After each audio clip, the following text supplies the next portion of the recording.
Hello friends, and welcome to the next Super STEAM at Home edition with me, Ms. Emily. This is the junior video for light dissection for ages 4 to 8.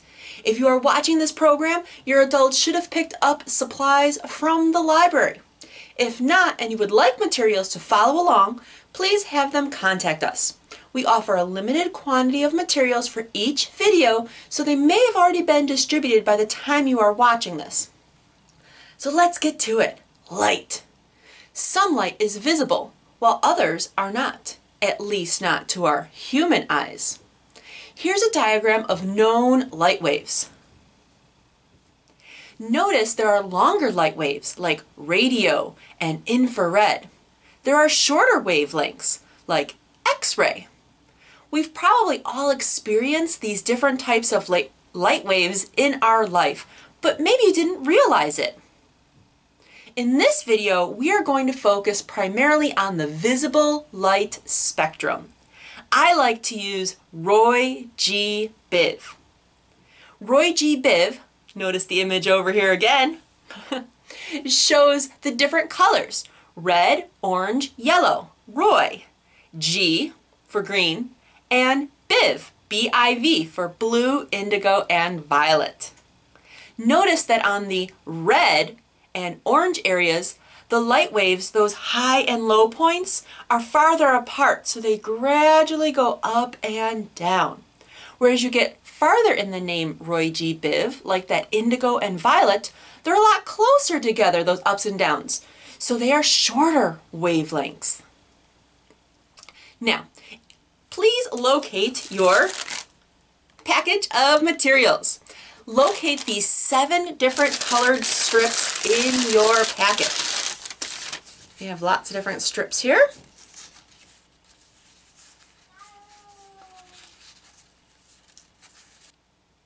Now, other than the color, do you notice something different about these pieces of paper? It looks like they're different lengths. We are going to make a rainbow with these different papers. So first of all, you want to find the longest colored strip. Let's see here. For me, that looks like it's the red. Is that true for you too? Well, if this is our red, remember this has the longest wavelength in our Roy G. Biv. So what color should come next? If you said orange, you're correct. And it should also be the second longest piece of paper in your group. So we're going to put these together from longest to shortest, and we're going to put them on top of each other.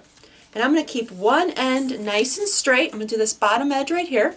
So if we're doing Roy G. Biv and looking at our different sheets of paper, what comes after orange? Yellow! And again, I'm going to make one end equal so I can see red, orange, yellow. What else is next in Roy G. Biv? What's the next shortest length? Green! Roy G. So then what comes next? B. Blue!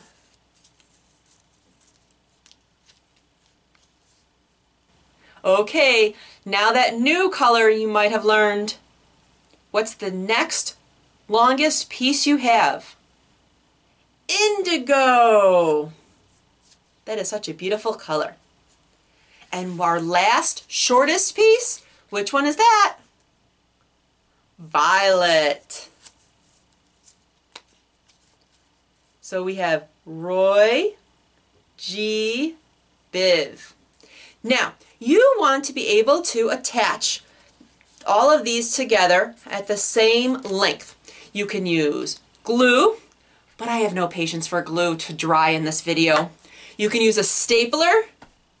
I don't have a stapler at home. You can use tape. I only have masking tape. So I found these binder clips in my house. Use whatever you like to try to keep all of those ends together. Now, this is the tricky part. You want to make all of these ends together nice and straight like you did before. So I'm going to take this indigo and violet and bring those together nice and straight. Then I'm going to take my blue, nice and straight, my green, nice and straight, yellow. Ooh, this is tricky to hold on to all those pieces. You might need a helper for this.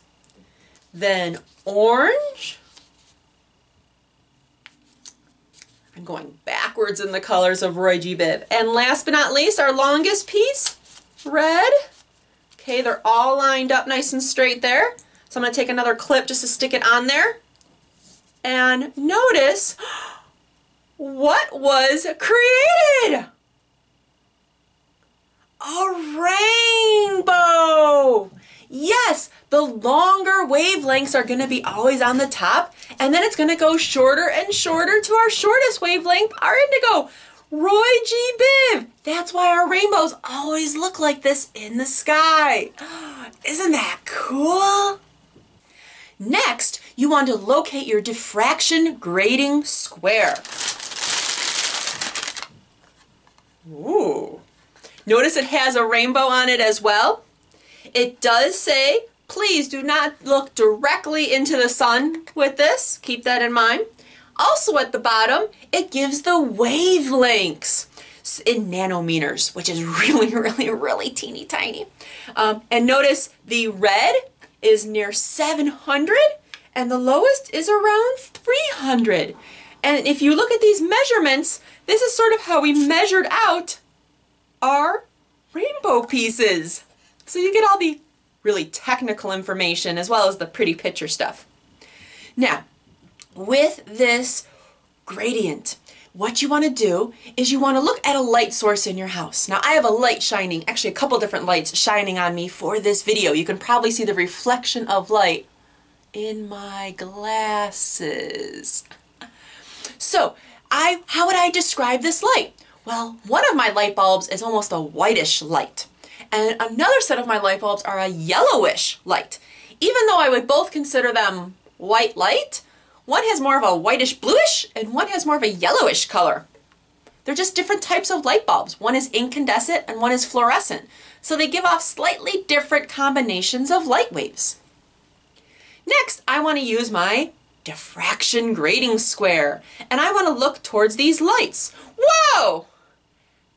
When I do this, I see a lot of indigo and green, not too much yellow in here, and orange. And I'm not looking directly at the light, I'm looking off to the side of the light and seeing the colors that it's giving off.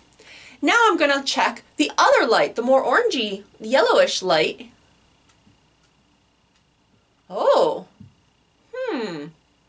am I seeing something the same or something different? Why don't you try different light sources, both inside and out?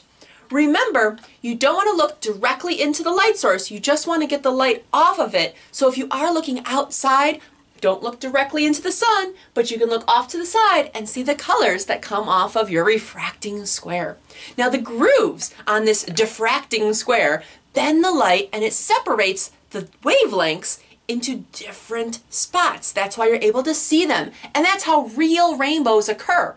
It's because the raindrops that are falling in the sky are bending the sunlight and you can see each individual wavelength instead of all combined in the white light that we're used to normally seeing.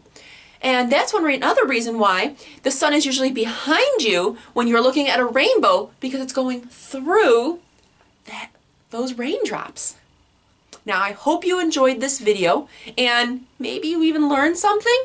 If you would like to watch previous Super STEAM videos or any other Oak Lawn Public Library video, go to this link here and make sure that you subscribe and hit that bell so you are notified when another video goes live. Thanks so much for joining. We'll have other Super STEAM videos coming up soon, as well as our senior and junior versions. Bye-bye!